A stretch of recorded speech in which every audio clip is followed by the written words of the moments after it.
You are watching Grace Television.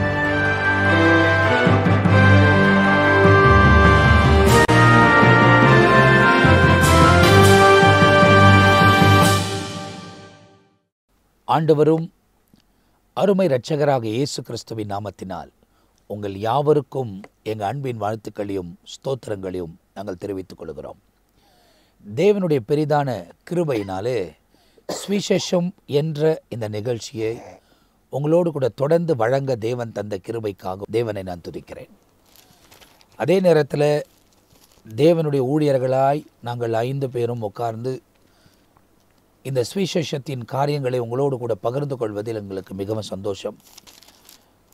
அதில் ஊழியக்காரர்கள் நிறைய ஊழிய காரியத்தில் அவர்கள் கடந்து செல்ல வேண்டிய சூழ்நிலைகள் இருக்கிறபடியால் கடந்த 2 வாரங்கள் எங்களால் உட்கார்ந்து நாங்கள் எல்லாம் ஒன்று கூடி இந்த சுவிசேஷம் நிகழ்ச்சியை எடுக்க முடியாது இருந்தது. அதன் நடுவிலும் போன வாரத்தில் 2 நிகழ்ச்சியும் நம்ம மத்தியில் பிஷப் ரெவரண்ட் பெனியேசை அவர்கள் வந்து அவங்க நேரத்தை ஒதுக்கி நம்ம மத்தியில் இந்த சுவிசேஷம் என்ற நிகழ்ச்சியில் அநேக காரியங்களை நமக்கு தெரியப்படுத்தி கடந்து போனதை நாம் அறிந்திருக்கிறோம்.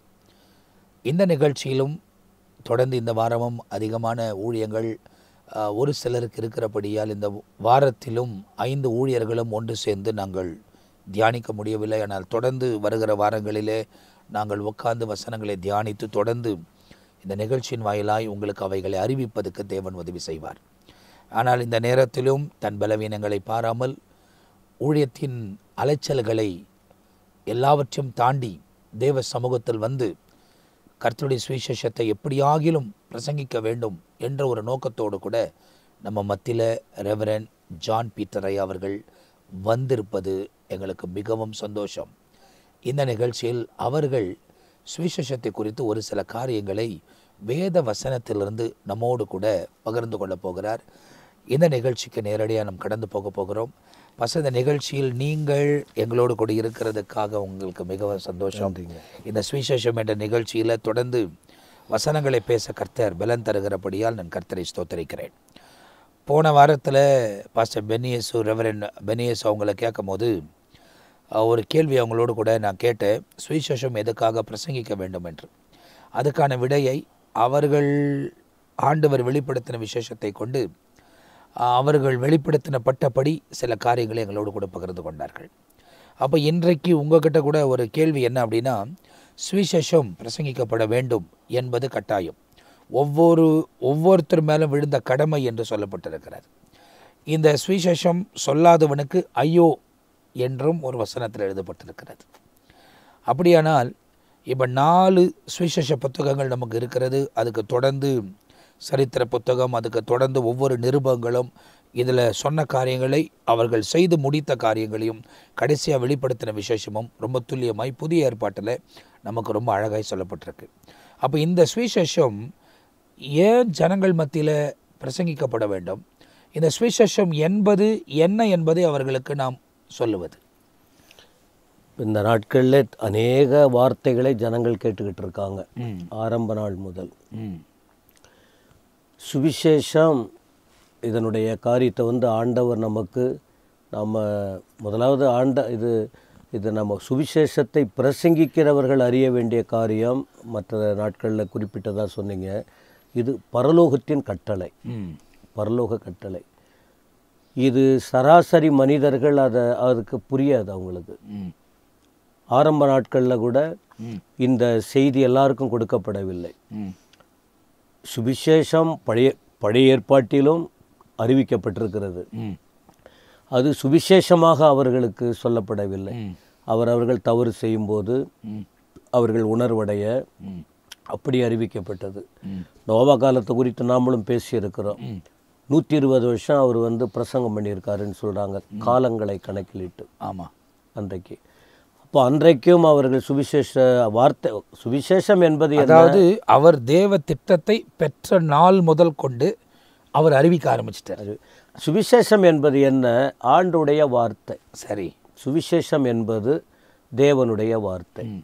இப்போ தேவனுடைய வார்த்தை என்ன அப்படின்னு சொன்னால், இந்த பூமியில் நன்மை தீமை என்ற காரியங்கள் இருக்கிறது. ஜனங்களுக்கு அது புரியவில்லை. ம். எல்லாருமே அதை செயல்பட்டு கொண்டு இருக்காங்க. இப்போ இந்த சுவிசேஷம் எதை சுட்டி காட்டுகிறது? நீங்கள் நன்மையை செய்ய வேண்டும், தீமை செய்யக்கூடாது என்பதுதான் ஆண்டவருடைய காரியம். அந்த சுவிசேஷம் அதை தான், அந்த நன்மை தீமையை புரிந்து கொள்வதற்கு ஜனங்கள் தீமையை நோக்கி போனால் ஆபத்தை சந்திப்பார்கள், நன்மையான காரியங்களை அறிந்து கொண்டால் விடுதலையை அனுபவிப்பார்கள் என்பதுதான். நோவா காலத்தில் அதுதான் சொல்லப்பட்டது. சரி. ஆனால் அவங்க அதை கீழ்ப்படியவில்லை, அழிக்கப்பட்டார்கள். அதாவது ஒருத்தர் கூட கீழ்ப்படியவில்லை கடைசி நிமிஷம் வரைக்கும். கடைசி நிமிஷம் வரைக்கும் அது ஒவ்வொரு காலகட்டங்களில் சுவிசேஷம் என்ற பெயரில் நோவா முதற்கொண்டு ஆபிரகாம், அப்படி கர்த்தருடைய பிள்ளைகள் அவருடைய அழைப்பின்படி யோவான் ஸ்நானகன் வரைக்கும் அறிவிக்கப்பட்டு தான் வந்திருக்கிறது. சுவிசேஷம் என்பது ஜனங்கள் அழிந்து போகக்கூடாது, அழிவை நோக்கி போகக்கூடாது, அவர்களுக்கு சத்தியம் அறிவிக்கப்பட வேண்டும்.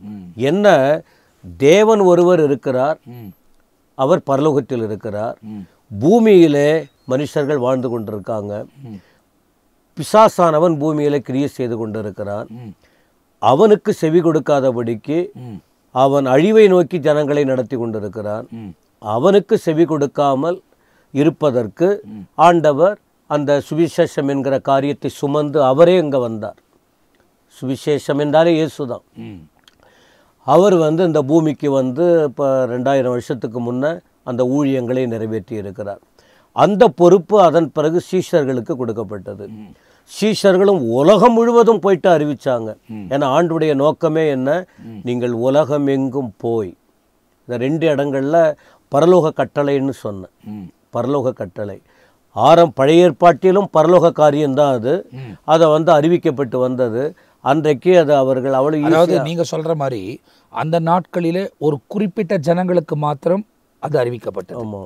ஆனால் இந்த இயேசு கிறிஸ்துவு வாழ்ந்து முடித்து அவர் பிதாவின் சித்தத்தை நிறைவேற்றி அதுக்கு பிறகு கட்டளையிட்டு போன பிறகு உலகம் முழுவதும் உலகம் முழுவதும் அன்னைக்கு உலகம் முழுவதும் ஜனங்கள் இருந்தாங்க.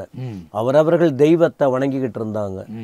அது ஆண்டவர் அப்படியே அதுல குறிப்பா அந்த நாட்களை அறிவிக்கப்பட்டது அவருடைய ஜனங்களுக்கு தான், இஸ்ரவேல் ஜனங்களுக்கு தான் ஆண்டவர் வார்த்தைகளை அறிவித்து கொண்டே வந்தார்.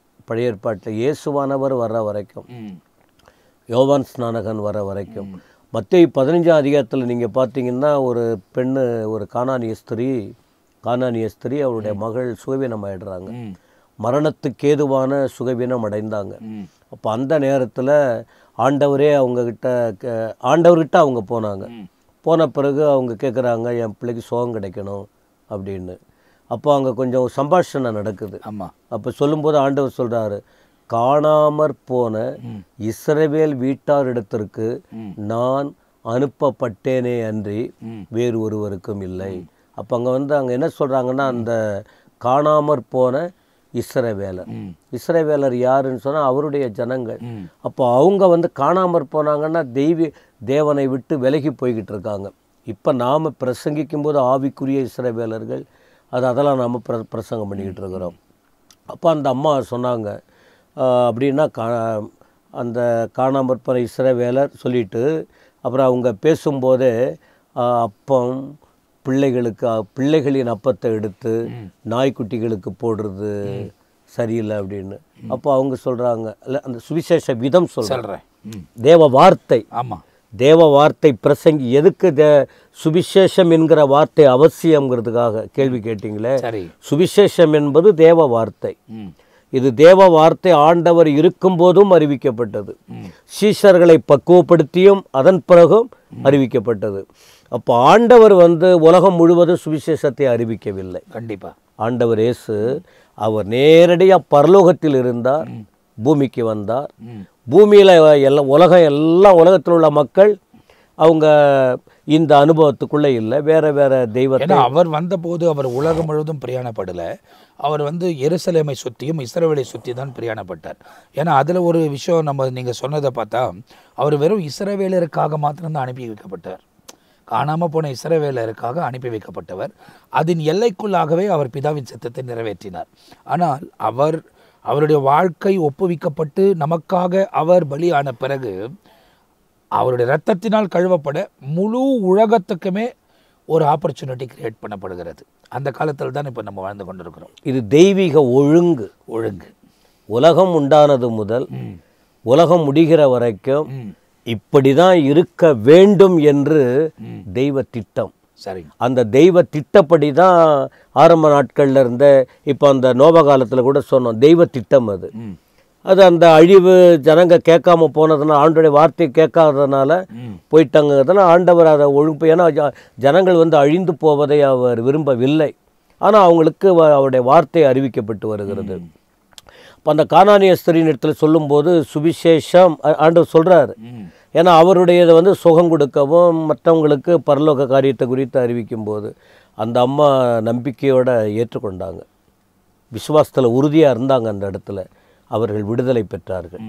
ஆனால் அவங்க சொல்கிற விஷயம் என்ன அப்படின்னாக்கா, மேஜையில் உட்காந்து சாப்பிட்ற துணிக்கைகள் கீழே விழும், அது வந்து நாய் சாப்பிடும் தானே, அப்படி என்ன யோசித்து ஒரு இறக்கம் செய்யலாம்லான்னு கேட்குறாங்க. அப்போ அவர் அங்கே சொன்ன கருத்து கூட என்ன, நான் காணாமற் போன இஸ்ரவேல் வீட்டாருக்கு தான் வந்தேன், ஆனால் விசுவாசிக்கிறவர்களுக்கும் இது கடந்து போகும். அங்கே சுவிசேஷம் இருக்குது. இப்போ சுவிசேஷம் எதற்கு? ஜனங்கள் விடுவிக்கப்படுவதற்கு. சரி, ஜனங்கள் விடுவிக்கப்படுவதற்கு. அந்த சந்தர்ப்பத்தில் சுவிசேஷங்கிற வார்த்தையால் அறிவிக்கப்பட்டாலும் அந்த இடத்தில் ஒரு விடுதலை அவசியம். அந்த இடத்துல பிசாசின் பிடியில் பிடிக்கப்பட்டிருக்காங்க, மரணப்பிடியில் பிடிக்கப்பட்டிருக்காங்க. இதனுடைய பின்னணி வந்து சத்துரு தான் பிடிச்சி வச்சிருக்கிறான். அப்போ ஆண்டவர் அந்த இடத்துல இப்படிப்பட்ட வார்த்தையை சொல்லி விடுதலை கொடுத்தார். அப்போ அவங்க அதன் பிறகு கண்டிப்பாக அவங்க அந்த சுவிசேஷ அவருடைய அந்த வார்த்தையை ஏற்றுக்கொண்டு அவங்க ரட்சிக்கப்பட்டு கடவுளுக்காக வாழ்ந்திருக்க முடியும். அந்த கட்டம். அப்புறம் ஆண்டவர் ஊழியத்துக்கு அவர் சொல்லும்போது அந்த சுவிசேஷ வார்த்தை அறிவிக்கப்பட்டு கொண்டு தான் வருகிறது இது. அப்புறம் சீஷர்களை பக்குவப்படுத்துகிறார். சீஷர்களை பக்குவப்படுத்தி சுவிசேஷத்துக்கு அவங்க எல்லாருமே சுவிசேஷகர்கள் அப்போஸ்தலர்களாக உருவாக்கினார். அப்புறம் அதன் பிறகு தான் அந்த பரத்திலிருந்து வர கட்டளையை குறிப்பாக 2 இடத்துல தான் நம்ம பார்க்குறோம். ஆனால் ஒரு விஷயம் பாஸ்டர், இயேசு கிறிஸ்து 3 வருஷம் ஊழியம் செஞ்சார். இதெல்லாம் நான் வந்து இந்த நிகழ்ச்சி இப்போ நம்ம உட்காந்து பேசும்போது ஆவியான ஒரு உணர்த்துக்கிறதுனால கேட்குறேன். நல்லது, இப்போ சம்பாஷிக்கிறது நல்லது. ஏன் கேட்குறேன் அப்படிங்கன்னா, இயேசு கிறிஸ்து 3 வருஷம் தான் அந்த ஊழியத்தை, பிதாவின் சித்தத்தை உலகத்தில் நிறைவேற்றினார். ஒருவேளை அவர் 33 வருஷம் அந்த உலகத்தில் வாழ்ந்திருக்கலாம். அந்த ஆசாரிய முறைமையின்படி அவர் 30 வருஷம் காத்திருக்க வேண்டிய சூழ்நிலை ஏற்பட்டது. 30 வயசு வந்த பிறகு அவர் அந்த சுவிசேஷ பணிக்கு உள்ளே வராரு. அடுத்த 3 வருஷம் சுவிசேஷத்தை நிறைவேற்றுறாரு. அந்த நிறைவேற்றின அந்த பாதையில் நிறைய சீடர்கள் அவரை பின்பற்றினார்கள். ஆனால் அதில் 11 பேர் கடைசியாக நிலைச்சு நின்னாங்க. நிலைச்சு நின்ன 11 பேரில் ஒருத்தர் குறைவான பிறகு அவங்க சீட்டு போட்டு குளிக்க எடுத்தாங்க. சீட்டு போட்டு குளிக்க எடுத்த திட்டத்தையும் தேவன் தரல, இவங்களே தான் எடுத்தது. ஆனால் 50 பேர் விழுந்திருந்தாலும் அந்த இடத்துல தான் அவர் பேர் இருக்குது தவிர வேறு எங்கேயும் அதுக்கப்புறமா அவர் என்ன பண்ணார்ன்றது நமக்கு தெரியவே தெரியாது. சரித்திரத்திலையும் தேடி பார்த்தா அவர் என்ன பண்ணான்றது ஒரு அடையாளமே கிடையாது. ஆனால் அந்த இடத்த ஃபுல்ஃபில் பண்ணுறதுக்கு ஒரு வேளை தமஸ்கோக்கு போகிற வழியில் அப்போஸ்தலனாகிய பவுலை தேவன் கொண்டு வந்திருக்கலாம். அது தேவன் சந்திக்கிற தேவ திட்டம். அதுதான் ஒரு விஷயத்தை நான் என்ன கற்றுக்கிட்டேன்னா, மனுஷன் ஏற்படுத்துறதுக்கும் தேவன் ஏற்படுத்துறதுக்கும் வித்தியாசம் இருக்குது. மனுஷன் ஏற்படுத்தினால் காணாமல் போகுது, தேவன் ஏற்படுத்தினால் நிலைத்து நிற்குது. அது ஒரு விஷயத்தை அதில் கற்றுக்கொண்டேன். அப்போ அப்படி இருக்கிற பட்சத்தில் 3 வருஷத்துக்குள்ள அந்த 11 பேரை அவர் உருவாக்கிறார் உலகம் முழுதும் கடந்து போகிறதுக்கு. இன்னைக்கு நிறைய வருஷங்கள் திருசபைகள் இருந்தாலும், ஊழியக்காரர்கள் அனுபவத்தில் 20 வருஷம் 27 வருஷம் 30 வருஷம் இருந்தாலும் அப்படி எத்தனை பேர் உருவாக்கி உள்ளே அனுப்பியிருக்கிறாங்க அப்படின்றதெல்லாம் ஒரு கேள்வியாக தான் இருக்குது. கேள்வி. அப்போ அந்த தன்மை அவருக்குள்ளே எப்படி இருந்துச்சு, அதை எப்படி உருவாக்குதல் அங்கே வந்துச்சு?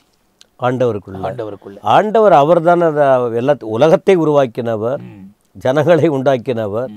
அது சீஷர்களுக்கு வந்து அவர் யார் யார் அழைக்கணும்னு முன்குறித்தல், அழைச்சிட்டு வந்து அவர் 3 வருஷம் அவங்களுக்கு கற்றுக் கொடுத்தார். ஏன்னா அவருக்கு ஆண்டவர் பரலோகத்திலிருந்தே பூமியில் அவர் சித்தத்தை நிறைவேற்ற முடியும். கண்டிப்பாக பரலோகத்தில் இருந்து கொண்டே அந்த ஊழியத்தை நிறைவேற்ற முடியும். அது இல்லை. ஆனால் அவர் வரணுங்கிறது நம்ம பழைய ஏற்பாட்டு தீர்க்க தரிசனங்கள், அவரை குறித்து சொல்லப்பட்ட காரியங்கள், எது நிமித்தமாக இந்த உலகத்தை இழந்தமோ அதிலேயே வந்து இந்த உலகத்தை ஜெயிக்கணுன்ற நோக்கத்தில் தான். ஏன்னா முந்தின ஆதாம் தவறிட்டாரு, இவர் பிந்தின ஆதாம் என்று சொல்லப்படுகிறவர் இவர் ஜெயிச்சிட்டார். ஸோ அதனால அவர் மாம்சீகத்தில் வந்து அவன் தோல்வி சந்தித்ததுனால அதே மாம்சத்தில் வந்து தான் ஜெயம் எடுக்கணும். அப்போ அதில் கூட தேவன் அநீதி செய்கிறதில்ல பாருங்க. அதான் தேவன் வந்து தெய்வீக எல்லாமே தெய்வீகம் என்பது ஒழுங்கு. சரி, இன்னைக்கு இப்போ இந்த நம்ம எதிர்பார்க்கிற அளவுக்கு திருச்சபைகளிலும் ஊழியங்களிலும் எதிர்பார்க்கிற வளர்ச்சி அனுபவம் இல்லாததற்கு காரணம் தெய்வீக ஒழுங்கை பின்பற்றாததினாலும் மனுஷன் தன்னுடைய யோசனைகளை உட்புகுத்துவதினாலும் தான் அந்த இடத்துல தெய்வீகம் தீவிரமாக போகாமல் காணப்படுகிறது. ஆண்டவர் பலமுறை சொல்லியிருக்காரு, என் நினைவுகள் உன் நினைவுகள் அல்ல, என் வழிகள் உன் வழிகளும் அல்ல. அதான் நம்ம ஏற்கனவே சொன்னோம், பரலோகத்தில் இருந்து கொண்டே இயேசுவானவரும் அங்கே இருந்தார், ஆவியானவரும் அங்கே தான் இருந்தார், பிதாவாகிய தேவனும் அன்று அங்கே தான் இருக்கிறார். அங்கே இருந்துக்கிட்டே பூமியில் எல்லாம் செய்ய முடியும், வார்த்தையாலே செய்ய முடியும். ஆனால் தெய்வீக ஒழுங்கு அது இல்லை. இந்த நேரத்தில் அந்தந்த காலகட்டங்களில் அது நடக்கணும் கண்டிப்பாக. அதனால் அந்த முறைப்படி தான் ஆண்டவர் வந்து இந்த 12 வயசுலேயே அவர் ஸ்டார்ட் பண்ணியிருக்கலாம் ஆண்டவர். ஆமாம், ஞானிகள் மத்தியில் அவர் பேச ஆரம்பித்தார். அப்போவே பெற்றோருக்கு ஆச்சரியமாயிடுச்சு. அப்போவே அவர் ஒரு வார்த்தை சொன்னார், கூட ஆச்சரியமாயிருச்சு. அவர் பேசுனதை நினைத்து அங்கே இருக்கிற குருமார்களும் பார்த்த ஜனங்களும் பெற்றோரும் ஆச்சரியப்பட்டு என்ன அப்படின்னு சொல்லிட்டு அவங்க கஷ்டம்னா அவங்க எல்லாத்தையும் மரியாள் வந்து மனசில் எல்லாம் வைத்து கொண்டு தான் அது அவங்களுக்கு தெரியும் அவங்களுக்கு. அதனால் அப்போ அவர் ஒரு வார்த்தை சொன்னார், ஏன் என்னை தேடினீங்க? ரொம்ப விசாரத்தோடு தேடினோம் நாங்கள். ஏன் பிதாவின் வேலையை 12 வயசுலேயே அவர் சொல்ல ஆரம்பித்தார். அப்புறம் 30 வரைக்கும் அங்கே 30 வயசு இருந்தார். அதாவது 12 வயசுலேயே அவருக்கு பேசக்கூடிய தகுதி டேலண்ட் இருந்தது. ஆனால் அந்த 30 வயசு ஆசாரியன் முறைமை அடிகிற வரை அவர் வெயிட் பண்ணார் அப்படின்னு சொல்கிறாங்க. இப்போ அதே நேரத்தில் நம்ம காலத்தில் நம்ம பிள்ளைங்க இருக்கிறாங்கன்னு வைங்களேன், அவங்கள வந்து உருவாக்கி விடுறதுக்கு அந்த காலம் எடுக்காது. இப்போ சின்ன சின்ன பசங்களெல்லாம் கூட மீடியாவில் விட்டு வேடிக்கை பார்க்குற ஒரு கூட்டம் இருக்குது. ஆனால் அவங்களுக்கு எந்த அனுபவமும் கிடையாது. ஏதோ ஒரு வசனம் தெரிந்து அந்த வசனத்தை வச்சு நம்மளும் பேசணும். சின்ன பசங்களே வசனத்தை பேசுகிறாங்க. அதாவது ஒரு வசனத்தை வைக்கிறாங்க, பாலகின் வாயின் அதாவது நாவினாலே துதியை உண்டு பண்ணுவன். அவர் துதியை தான் உண்டு பண்ணுவேன்னு சொன்னார், பிரசங்கத்தை பண்ணலன்னு சொல்லலாங்க. அதாவது வசனத்தை ரொம்ப தெளிவாக தெரிந்து கொள்ளணும்னா எல்லாருமேலே என் ஆவியை ஊற்றுவேனாரு. ஆவியை ஊற்றுவதற்கும் தேவ சித்தத்தை நிறைவேற்றுவதற்கும் வித்தியாசம் இருக்குது. அப்போ அந்த முறைமையின்படி அவங்க வர்றதில்லை. ஆனால் அவர் காத்திருந்தார். அப்போ இன்னைக்கு இருக்கிற காலகட்டத்தில் இன்னைக்கு இருக்கிற டெக்னாலஜியில் நீங்கள் பார்த்தீங்கன்னா அந்த நவீனத்துவம் என்று சொல்கிறாங்க. அந்த நவீனத்துவம் அன்றைக்கு இருந்துச்சுன்னா உடனே வாட்ஸ்அப்பில் ஃபேஸ்புக்கிலலாம் இயேசுவை கொண்டு வந்துட்டுப்பாங்க, இம்மீடியட்டாக கொண்டு வந்திருப்பாங்க. அப்போ ஒரு பிதாவின் சித்தத்தை நிறைவேற்றி இருக்க முடியாது. அப்போ ஊழியம் என்பது பூரணமாய் நம்முடைய விருப்பம் இல்லை, பிதாவின் சித்தம், தேவனுடைய விருப்பம். அதுதானே ஃபர்ஸ்ட் விசேஷம். இப்போ அந்த பிதாவின் சித்தத்தை நிறைவேற்ற அவர் காத்திருந்தார். அவர் காத்திருந்ததுனால தான் 3.5 வருஷம் அவங்கள காத்திருக்க வைத்தார். ஏன்னா அவங்களுக்கு தெரியும் மனுஷங்களுக்கு வந்து அவ்வளோ ஞானம் இல்லை, மனிதர்கள் அவ்வளோ ஈஸியாக போயிட்டு எல்லாத்தையும் பண்ண முடியாது கூட இருக்கிறவங்க. ஆனால் ட்ரெயின் பண்ணிக்கிட்டு இருந்தார் பிரயாணத்தில். ஏன்னா அவரால் முடிஞ்சா அவங்கள கூப்பிட்டு அடுத்த நாளே பவருங்களை கொடுத்து வல்லமை கொடுத்து போ நீ குணமாக்கி எல்லாம் பார்க்குறேன் நான் அப்படின்னு சொல்லியிருக்க முடியும். சவுல மாற்றினார். ஆமாம், ஒரே நாள் ஒரு 3 நாளைக்குள்ள எழுந்து பிரசங்கம் பண்ணினார். ஆனால் அந்த 11 பேரை அது இல்லை, 11 பேருக்கு அந்த கிருபை இல்லை. சவுல் பவுலாய் மாறி உடனே அவர் 3 நாள் காத்திருக்க சொன்னார். அதுக்கு பிறகு அந்த அனனியாவை அனுப்புறாரு அந்த இடத்துல. அதுக்கு பிறகு அவர் என்ன சொல்லணும்னு போதிக்கப்படுது, தொடர்ச்சியா தேவ சித்தத்தை நிறைவேற்ற. அப்போ 12 அந்த சீஷர்களை ஆண்டவர் காத்திருந்தார். பரலோக திட்டம் அவரும் வந்த உடனே எல்லாத்தையும் செய்யல. தேவனாய் இருந்தாலும் அதான் ஒழுங்கு, தெய்வீக ஒழுங்குன்னு இருக்கு. இன்னைக்கு அவசரம். அதனால தான் சுவிசேஷத்தின் மதிப்பில்லாத போச்சு. யாரு சொல்லணும் யாரு சொல்லக்கூடாது. அப்போ அவங்க தெய்வீக திட்டப்படி அவங்க தெளிவுடன் காத்திருந்து ஆண்டோடைய அனுமதி பெற்று அந்த வார்த்தையை அறிவித்தால் நிறைய மாற்றங்கள் இந்த நாட்களில் வந்திருக்கும். அதனால்தான் அன்னைக்கு இப்போ நம்ம மாற்றங்கள் இன்னைக்கு வராமல் இருக்கு. இப்போ இயேசுவானவர் கூட எல்லாம் பண்ணாலும் ஜனங்கள் வந்து நிறைய பேர் மனம் திரும்பினார்கள். மனம் திரும்புதல் செய்தி அவர் ஒன்றும் கொடுக்கல. சீஷர்களுக்கு தான் கூட இருந்து மனம் திரும்புங்கள் பரலோக ராஜ்யம் சமீபத்திருக்கிறதுங்கிற செய்தியை முதல்ல கொடுத்து அப்புறம் சீஷர்களை பிடிச்சு கொண்டு வந்து பொதுமக்களுக்கெல்லாம் மனம் திரும்புதல் செய்தியை அவர் அதிகமாக அறிவித்ததா பார்க்கல. ஆனால் போனார், தேவ ராஜ்யத்துக்குரியவைகளை சொன்னார், சுகமாக்கினார், தெய்வீகத்தை கண்டுகொண்டாங்க. ஆனால் அதில் உறுதியாய் பின்பற்றி வாழ்ந்தது யாருன்னா இந்த சீஷர்கள், இன்னும் சில சீஷர்கள், அவர்களுக்கு தான் பொறுப்பு கொடுக்கப்பட்டது.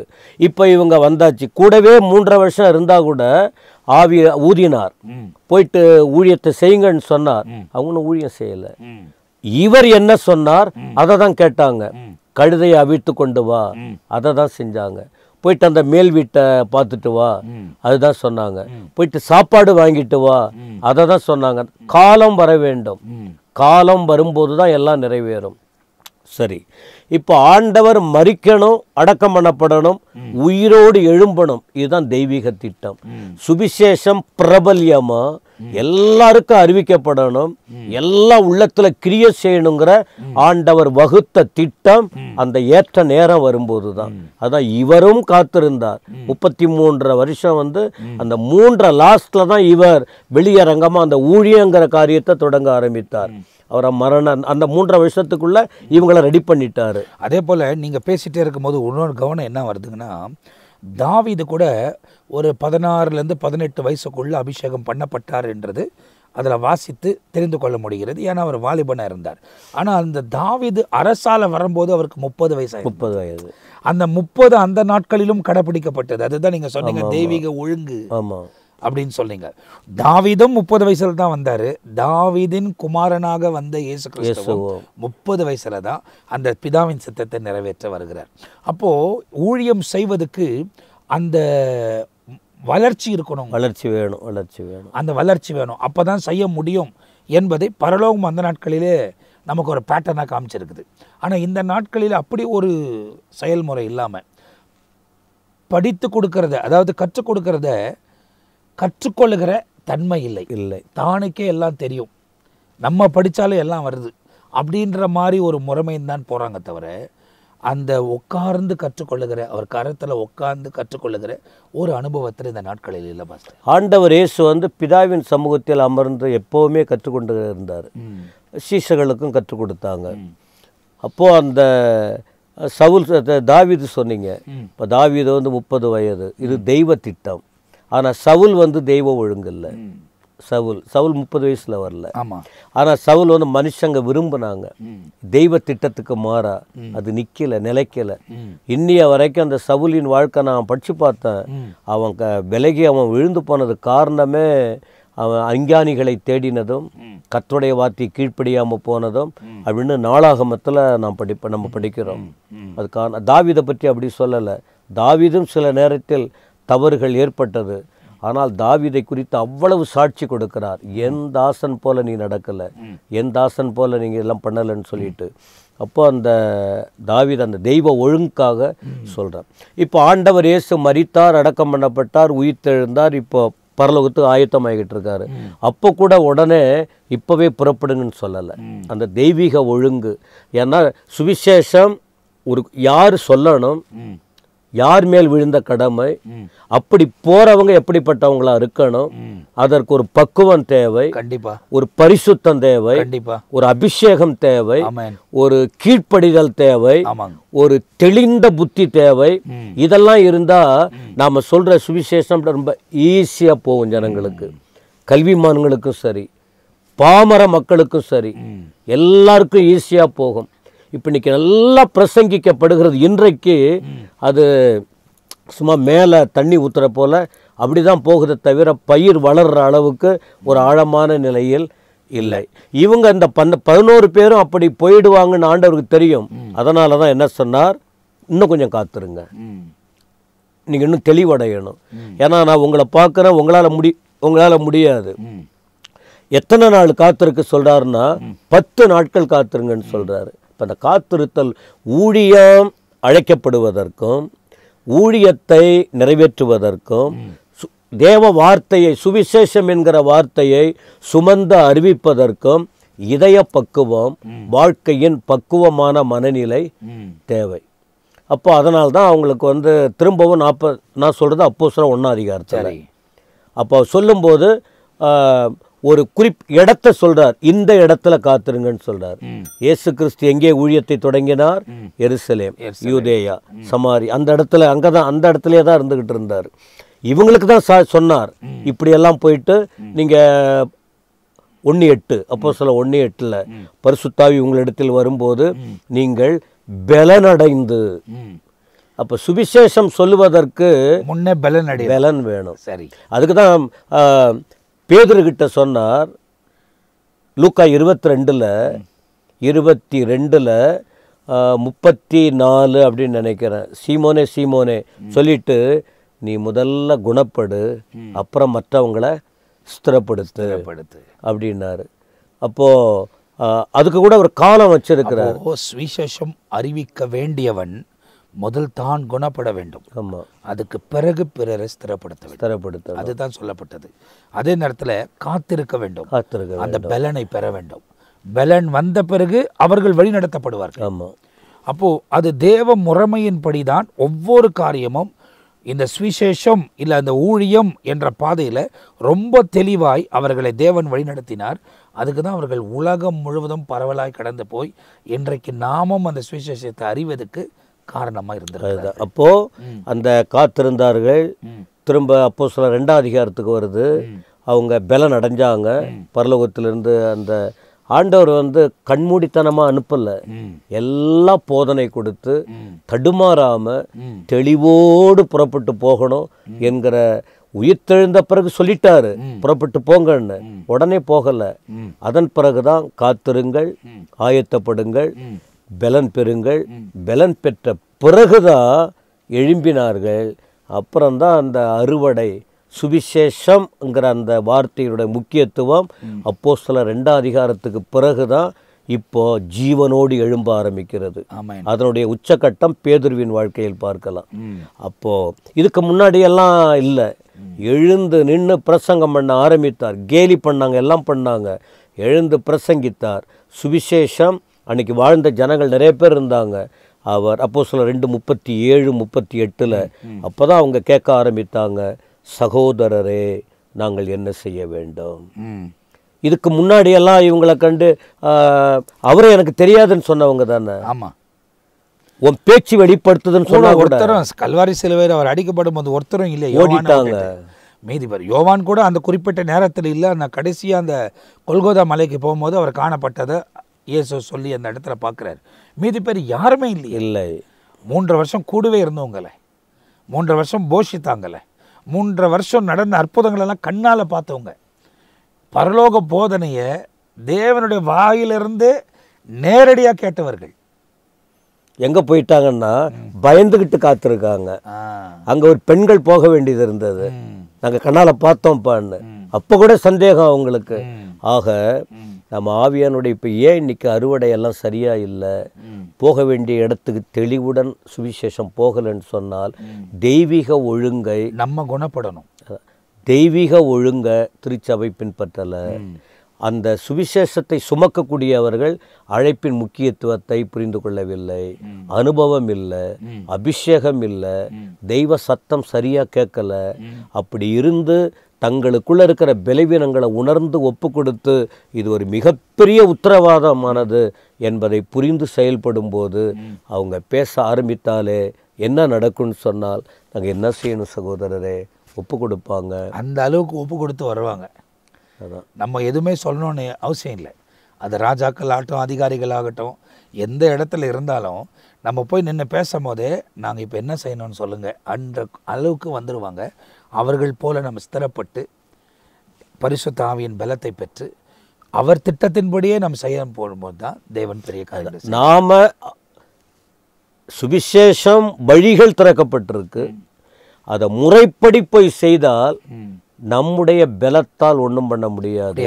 சொன்னவர் கூட இருக்கிறார், அவர் வழி நடத்துவார், ஆத்துமா அறுவடை சுவிசேஷம் அறிவிக்க பலன் தருவார், ஜனங்களும் ரட்சிக்கப்படுவாங்க, தேவ திட்டம் நிறைவேறும் என்பதுதான் இந்த காரியத்தில் ஒரு சிந்தனை. அப்போ இந்த இடத்துல இந்த சுவிசேஷம் என்ற இந்த எபிசோடை பார்க்குற நீங்கள் இந்த எபிசோடில் ஏராளமான காரியத்தை நீங்கள் கேள்விப்பட்டிருப்பீர்கள், பார்த்திருப்பீர்கள்.